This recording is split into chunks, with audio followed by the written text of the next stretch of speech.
Bharatiya Janata party ने कभी भी इस तरह की घटियागिरी नहीं की। स्पीकर के ऊपर कागज नहीं फेंका सर, हमने किसी प्रकार की कोई दुर्घटना नहीं की। यही भारतीय जनता पार्टी बचाने के लिए आई। मैं सांसद था, चुप रहिए, बैठिए। पार्लियामेंट में 2014 में कांग्रेस के सांसद ने चिली स्प्रे किया सर, मिर्च का स्प्रे हुआ। इसी में दोनों सांसद अभी नहीं हैं, राजगोपाल और मधु गौड़ याक्षी, दोनों ने एक दूसरे को जो है लत्तम और गुस्सा मारा सर। सभापति महोदय, मैं माननीय लोकसभा अध्यक्ष ओम बिरला जी के खिलाफ आए हुए इस मोशन के विरोध में बोलने के लिए खड़ा हुआ। अध्यक्ष महोदय, जब पार्टी ने तय किया कि मुझे बोलना है तो मुझे लगा कि मैं कहां से शुरू करूं।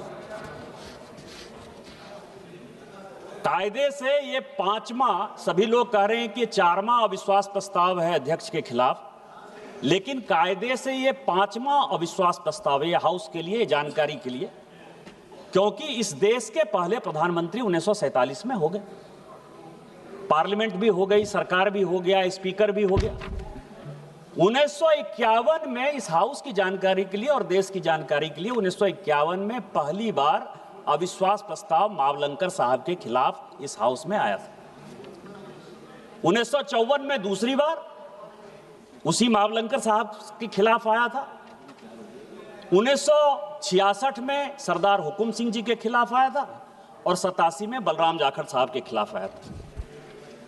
इस चारों अविश्वास प्रस्ताव में जो समानता थी और जिसमें मुझे लगता था कि मैं इसका खुशी मनाऊं कि इसका गम मनाऊं, वो ये था कि चारों के चारों अविश्वास प्रस्ताव के वक्ता या उसके मूवर या तो वो भागलपुर के सांसद थे जो मेरा पैतृक घर है, या वो गोड्डा के सांसद थे देवघर, जहां से मैं वर्तमान में सांसद हूं। मधु लीबिया जी ने 1966 में किया, वो देवघर जहां का मैं सांसद हूं वहां के वो सांसद थे। कृपलानी साहब ने 1951 में किया, 1954 में किया, कायदे से मिसिर साहब ने उसको मूव किया था। मैं आपको बताऊं कि वो भागलपुर के सांसद थे। और 87 में जिस आदमी ने डिफेंड किया कांग्रेस की तरफ से, भागवत आजाद, वो भी भागलपुर के सांसद थे और गोड्डा के वो बेटे थे जहां का कि मैं व्यक्तिगत सांसद हूं। और मुझे पार्टी ने इस मोशन पर जो है बोलने के लिए स्पीकर साहब को डिफेंड करने के लिए खड़ा किया। अब मुद्दा क्या है? मैंने कहा मेरा पैतृक घर है। ये जो वकील हैं, ओवैसी साहब वकील हैं और ये मनीष तिवारी साहब वकील हैं। वकील को घुमाना बहुत अच्छा आता है। मैं अभी देख रहा था संविधान का आर्टिकल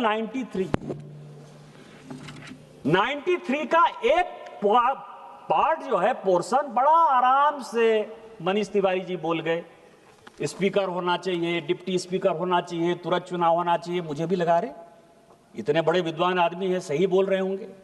लेकिन जो उसका दूसरा पार्ट है, वो पार्ट ये कहता है कि यदि स्पीकर और डिप्टी स्पीकर का पद खाली है तो हाउस को ये अथॉरिटी है कि वो उसका इलेक्शन करेगा, सिलेक्शन करेगा। दूसरा, जिस कॉन्स्टिट्यूएंट असेंबली की उन्होंने बात की, जिस कॉन्स्टिट्यूएंट असेंबली के डिबेट की उन्होंने बात की, उन्होंने कामत साहब की बात की, सिवन साहब की बात की, बड़े अच्छे तरीके से उन्होंने राजेंद्र प्रसाद जी और अंबेडकर साहब के बातचीत को एकदम गायब कर दिया। क्या होता है सर? यदि स्पीकर कंटिन्यूटी में मौजूद रहता है जब हम इलेक्शन जीत कर आते हैं, और इसके बाद हम लोगों को शपथ दिलाने के लिए राष्ट्रपति प्रोटेम स्पीकर को तैनात करती है, नियुक्त करती है। इसीलिए राष्ट्रपति के ऊपर यह पूरा संविधान निहित है। यही राजेंद्र बाबू और अंबेडकर जी ने कहा और यही कॉन्स्टिट्यूएंट असेंबली का डिबेट। तो मुझे लगता है कि किसी भी चीज के लॉजिकल एंड में बताने से मैं इसीलिए बातें कहता हूं कि हम और आप रहेंगे या ना रहेंगे, लेकिन जो हमारा नेक्स्ट जनरेशन आएगा उसको तो कम से कम संविधान के बारे में पूरा पता होना चाहिए। क्यों नहीं पता होना चाहिए? ये रिजोल्यूशन है सर। मैं आपको बताऊं कि मुझे इसीलिए यह लगता है कि बड़ी अच्छी बातें उन्होंने कही। संजोग से मैं भी 2009 में सांसद हो गया। यहां दुष्यंत सिंह जी से लेकर गणेश सिंह जी तक हैं जो 2004 में भी सोमनाथ चटर्जी को देखते रहे। भारतीय जनता पार्टी ने कभी भी इस तरह की घटियागिरी नहीं की। ममता बनर्जी जिसका जिक्र ललन सिंह जी ने किया, मैं याद दिलाना चाहता हूं, जब वो रोने लगी, जब उनको सीपीएम के सारे सांसद यहां गुंडागिरी करते रहे, एक अकेली महिला जो है अपने इज्जत बचाने के लिए परेशान थी और स्पीकर सोमनाथ चटर्जी कुछ नहीं कर रहे थे, लाल कृष्ण आडवाणी जी के नेतृत्व में पूरे के पूरे विपक्ष ने, किरण रिजिजू जी थे उस वक्त सांसद बन गए थे, पहली बार सांसद थे, हम लोग ममता जी को लेके बाहर चले गए। हमने स्पीकर के ऊपर कागज नहीं फेंका सर, हमने किसी प्रकार की कोई दुर्घटना नहीं की। उसी तरह से इसी हाउस में समाजवादी पार्टी के यशवीर सिंह को बिलास बुद्धवार और सोनिया गांधी जी ने जब पीटना स्टार्ट किया तो यही भारतीय जनता पार्टी बचाने के लिए आई। मैं सांसद था, चुप रहिए, बैठिए, और हमने जो है पार्लियामेंट में कोई रकस नहीं किया सर, हम चले गए बाहर। इसी पार्लियामेंट में 2014 में कांग्रेस के सांसद ने चिली स्प्रे किया सर, मिर्च का स्प्रे हुआ।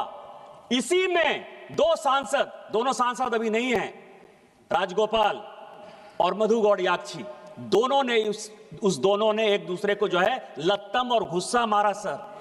इसके बावजूद भी हमने स्पीकर के खिलाफ कोई कंप्लेन नहीं किया, स्पीकर के खिलाफ नहीं गए सर।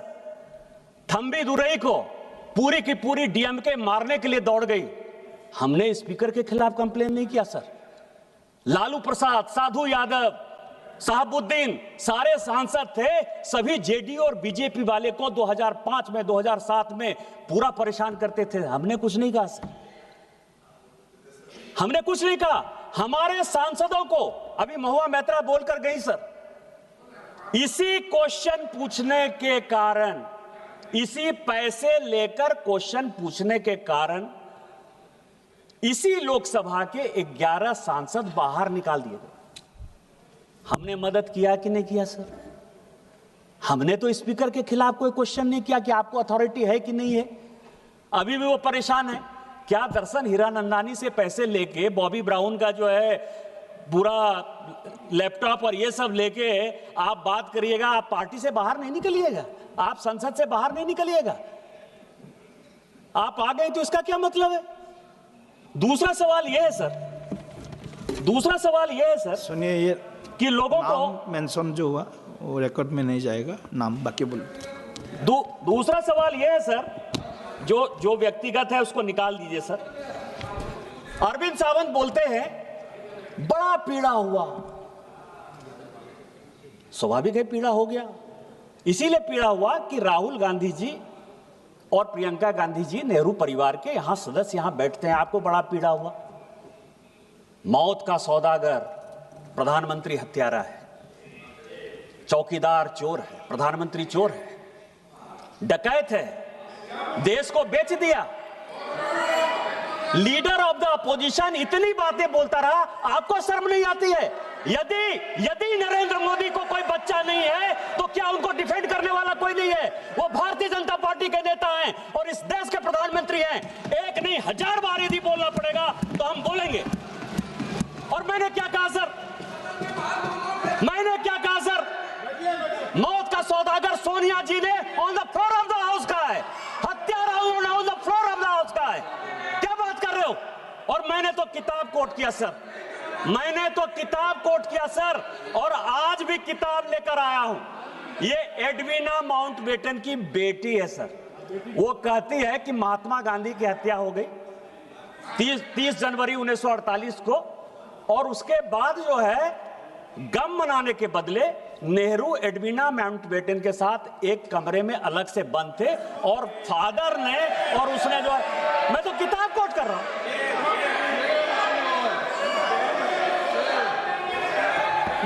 मैं उनकी बेटी का किताब है सर।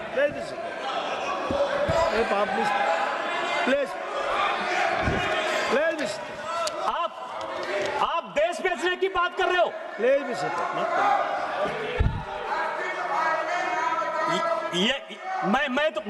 मैं तो बात कर रहा हूं सर। स्पीकर सर 17 आदमी को, मैं अब इतिहास की कहते हैं, आपने कोई जो है उसका गारंटी नहीं लिया है। नेहरू जी देश के पहले प्रधानमंत्री थे, राहुल गांधी और प्रियंका गांधी का रिश्तेदार होंगे, लेकिन देश के पहले प्रधानमंत्री को कोट करने का अधिकार, उनके गलतियों को बताने का अधिकार मेरा है। वो देश के पहले प्रधानमंत्री थे। आपकी कोई यूएसपी नहीं है। 47 से लेके 52 तक वो कांग्रेस के प्रधानमंत्री नहीं थे, वो इस देश के प्रधानमंत्री थे। और हमारे पहले राष्ट्रीय अध्यक्ष श्यामा प्रसाद मुखर्जी भी उनके मंत्रिमंडल के सदस्य थे सर। अंबेडकर साहब, जिनको कि कांग्रेस ने हराने का काम किया, वो भी लॉ मिनिस्टर थे सर। तो मैं ये कह रहा हूं कि यदि अमेरिका से पैसा लेकर अपने नॉन अलाइंड मूवमेंट बनाया, बांडुंग सम्मेलन 1959 से लेकर 1960 तक किया, यदि CIA के इस कागज में लिखा हुआ है तो मैं नहीं बताऊंगा कि आप अमेरिका के दलाल थे। यदि अनटोल्ड स्टोरी जो जनरल कॉल ने की, जहां से जिस राज्य से आप आते हैं स्पीकर सर, कि 1962 में ऑल इंडिया रेडियो से नेहरू जी ने कह दिया कि असम चीन के कब्जे में चला गया। अनटोल्ड स्टोरी जो जनरल कॉल, जो उनके रिश्तेदार थे, 17 लोगों को बाईपास करके जिनको कि जनरल बनाया था, यदि वो अपनी किताब में लिखते हैं कि अमेरिका के साथ मिलकर मैं लड़ाई लड़ रहा था, मतलब चाइना के साथ भारत नहीं लड़ रहा था, अमेरिका लड़ रहा था, यदि आप अमेरिका के गुलाम थे, मैं ये बात नहीं कहूंगा। अभी खुद वॉशिंगटन पोस्ट में सर 4 पेज का न्यूज छपा कि 1962 में नंदा देवी में न्यूक्लियर डिवाइस लगाया गया। यहाँ त्रिवेंद्र सिंह रावत और यहाँ ये अजय भट्ट बैठे हुए हैं, और जिसके कारण गंगा में जो वो न्यूक्लियर डिवाइस के कारण जो विकिरण हो रहा है, उसके कारण गंगा के क्षेत्र में जो कैंसर फैल रहा है, उसके कारण नेहरू हैं। क्या ये बात मैं नहीं कहूंगा? 1962 में यदि उड़ीसा का चरवटिया एयरपोर्ट आप अमेरिका को बेस यूज करने के लिए दे देते हैं, तो क्या अमेरिका की आप दलाली कर रहे थे? ये बात मैं नहीं कहूंगा। ये सब तो इतिहास है, मैं तो इतिहास की बात कर रहा हूं।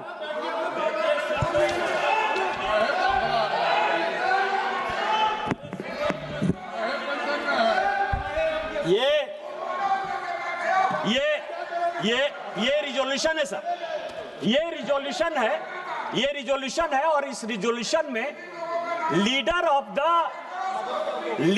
द प्रोपगंडा, LOP का जो मतलब मैं समझता हूं सर, क्योंकि इसमें काफी क्लियर नहीं है, लीडर ऑफ द प्रोपगंडा, जब एक इग्नोरेंट आदमी एरोगेंस का शिकार हो जाए, तो हमारे हिंदी में एक कहावत है कि फटा पोस्टर निकला हीरो,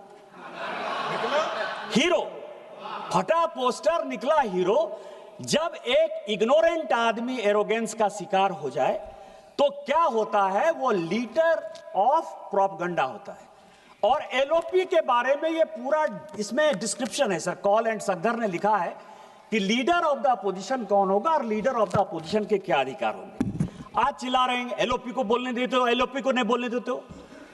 मैंने भी सोचा कि इसमें जायज है कि LOP को बोलने नहीं देते हो। संविधान में तो LOP लिखा ही नहीं, कॉन्स्टिट्यूएंट असेंबली के डिबेट में हुआ ही नहीं। 47 से लेके 77 तक सर LOP कौन होगा इस देश का? मतलब क्या उनकी मानसिकता थी, तानाशाही की मानसिकता थी कि 1947 से लेके 77 तक इस देश में LOP के लिए किसी प्रकार की कोई सुविधा, कैसे LOP का सिलेक्शन होगा, कौन LOP होगा, कुछ था ही नहीं। चर्चा करते हैं 69 में राम सुभाग सिंह बने, राम सुभाग सिंह बने। मैं उसमें भी गया सर कि 77 में 69 में क्या हो गया, राम सुभाग सिंह हो गए। इंदिरा जी ने अपनी पार्टी तोड़ दी, सिंडिकेट ने उनको पार्टी से निकाल दिया। कैंडिडेट कांग्रेस पार्टी के राष्ट्रपति के नीलम संजीव रेड्डी जी हुए। इंदिरा जी ने अपना कैंडिडेट बीबी गिरी बना दिया। अंतरात्मा की आवाज पर वोट हो गया सर, और उस अंतरात्मा की आवाज में बीबी गिरी साहब जीत गए। कांग्रेस पार्टी दो भाग में विभक्त हो गई। ऐसी सिचुएशन हो गई कि इस सरकार को गिरने के अलावा कोई उपाय नहीं था। तो शेखर गुप्ता एक बड़ी अच्छी किताब लिखते हैं, द लेफ्ट ओवर्स, कि कांग्रेस जब जब लेफ्ट होने की कोशिश करती है वो देश का कबाड़ा करती है और अपना कबाड़ा करती है। और उसने 1969 में अपनी सरकार बचाने के लिए लेफ्ट पार्टी का सहारा ले लिया। चूंकि कांग्रेस का जो दूसरा फैक्शन था, मतलब बाप बेटा पंच, बरदा का दाम 5 आना जो हमारे यहां कहा जाता है, तो राम सुभाग सिंह जो कि 1962 से लेकर 1969 तक किसी न किसी, चाहे वो नेहरू जी हो, चाहे शास्त्री जी हो, चाहे वो इंदिरा जी हो, सभी के मंत्रिमंडल के वो सदस्य रहे सर। उनको उन्होंने कहा कि नहीं नहीं आप, अरे सबसे बड़ी पार्टी थे यार, आपको तो चलने ही नहीं देते। लेकिन 77 में जब हमारी सरकार आई, कई एक लोग कहते हैं अरे आप तो 80 में आई, आपको पता ही नहीं है कि 77 में हमारी सरकार थी। जनता पार्टी में इस देश के लिए हमने विलय कर दिया। इमरजेंसी के खिलाफ हमने अपने आप को खोना। देश क्या होता है, देश के प्रति राष्ट्रभक्ति क्या होती है, ये आपको सुनना चाहिए। मैं आपको एक इंसिडेंट बताना चाहता हूं स्पीकर महोदय, आपके माध्यम से अरविंद सावंत जी को, चले जाइएगा पार्लियामेंट के लाइब्रेरी में। 1969 में एक क्वेश्चन है कि बाला साहब ठाकरे ने गोली क्यों चलाई, और उस गोली के लिए बाला साहब ठाकरे का रिवॉल्वर का लाइसेंस क्यों नहीं निरस्त कर दिया जाए। जवाब आया कि उनकी वाइफ पर जो है कांग्रेस के गुंडों ने अटैक किया था, इसलिए बाला साहब ठाकरे ने जो किया, ये ऑन द रिकॉर्ड है, मैं ऑन रिकॉर्ड ये बातें कर रहा हूं, 69 का क्वेश्चन है। और बाला साहब ठाकरे का वो बयान है कि मैं मरना पसंद करूंगा लेकिन कभी भी इंदिरा गांधी और कांग्रेस का साथ नहीं दूंगा। क्या बात कर रहे हैं? मैं हिल्ड नहीं कर रहा हूं सर, मैं हिल्ड नहीं कर रहा हूं। इसमें सभापति महोदय, एक हमारे यहां कहावत है, कि पूत कपूत तो क्या धन संचय। भाषण के बाद आप बोलेंगे, निशिकांत जी के भाषण के बाद आप बोलेंगे। पूत कपूत तो का धन संचय, पूत सपूत तो का धन संचय। और ये पूरा का पूरा जो है, ये पूरा का पूरा जो मामला है कि leader of the party, leader of the partition या लीडर ऑफ प्रोपगंडा इस तरह की हरकतें क्यों करते? 95 चुनाव हार चुके, मीडिया उनको सीरियसली नहीं ले रहा है, देश उनको सीरियसली नहीं ले रहा है।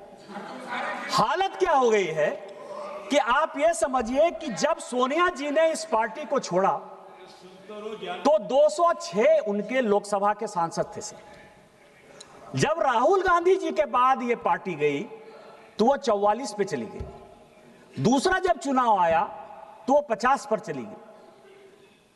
इसके बाद सोनिया जी को लगा कि अकेले से नहीं हो पाएगा, तो पार्टी एकदम खत्म ही कर देगा, तो प्रियंका गांधी को उन्होंने जो है उसके साथ भेज दिया।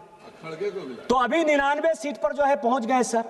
इसके बाद जो है वो फिर से खत्म होने के कगार पर हैं। इसी कारण से लाइमलाइट लेने के लिए अब लड़ाई हो रही है कि प्रियंका जी नेता बनेंगी कि ये बनेंगे। इस कारण से जो है ये इस तरह की हरकत कर रहे हैं सर, केवल देशद्रोही हरकत कर रहे हैं। और अभी तो प्रियंका जी चली गई, मैं कहने वाला था सर कि गांधी परिवार में जो आदमी पैदा होता है वो प्राइम मिनिस्टर इन वेटिंग होता है, एलओपी नहीं होता है, लीडर ऑफ प्रोपगेंडा नहीं होता है सर, लीडर ऑफ अपोजिशन नहीं होता है, प्रधानमंत्री होता है। अभी उनके बेटे की शादी होने वाली है, मैं उनसे रिक्वेस्ट करूंगा कि अपने बेटे के साथ मेरा फोटो खिंचा दीजिएगा, क्योंकि लड़ाई तो वही है ना। वो राजा है सर, हम रंक हैं। गांधी परिवार में कोई पैदा हो गया, उसको इस देश पर राज करने का अधिकार है, स्पीकर बनाने का अधिकार है, राष्ट्रपति बनाने का अधिकार है, उपराष्ट्रपति बनाने का अधिकार है, डायरेक्टर सीबीआई वो बनाएगा, सीएजी वो बनाएगा, चीफ जस्टिस ऑफ इंडिया वो बनाएगा। और ये जो नहीं बना पा रहे हैं 12 साल से, इसी छटपटाहट में वो माननीय ओम बिरला के खिलाफ जो है अविश्वास प्रस्ताव लेकर आए सर।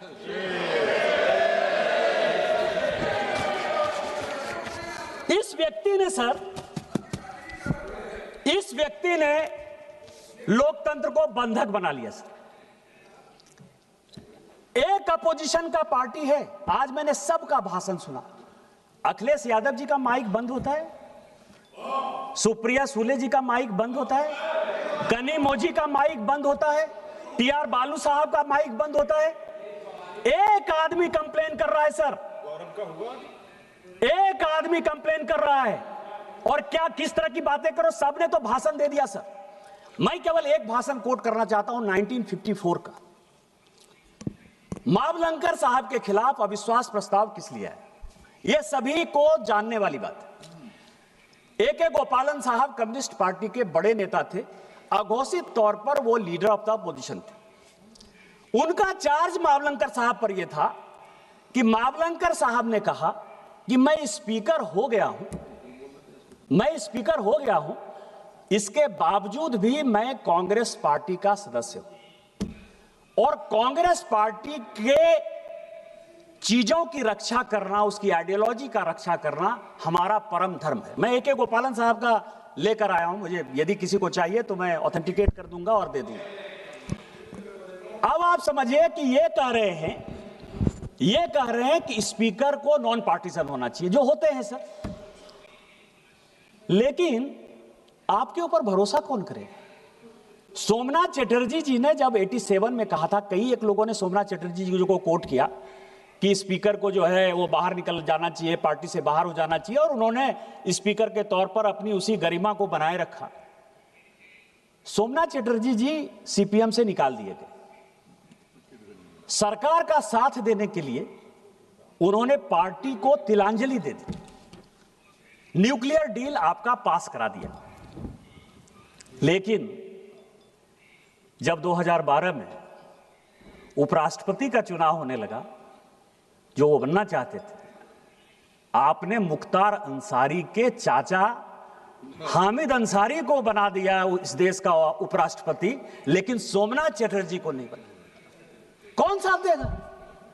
और स्पीकर पार्टीशन क्यों नहीं होगा? आज आप लोग अविश्वास प्रस्ताव लेकर आए हैं, हमारे पार्टी के हैं वो, हमें फक्र है। मैं ओम बिरला साहब को 1990-91 से विद्यार्थी के जीवन से जानता हूं, विद्यार्थी परिषद के जीवन से जानता हूं, और मैं जानता हूं कि उस व्यक्ति ने आज तक कभी किसी के साथ अन्याय नहीं किया। आज यदि उसको बचाने की बात आएगी, स्पीकर के गरिमा को बचाने की बात आएगी, तो पूरी की पूरी एनडीए उसके साथ है और मरते दम तक उस व्यक्ति के साथ रहेगी।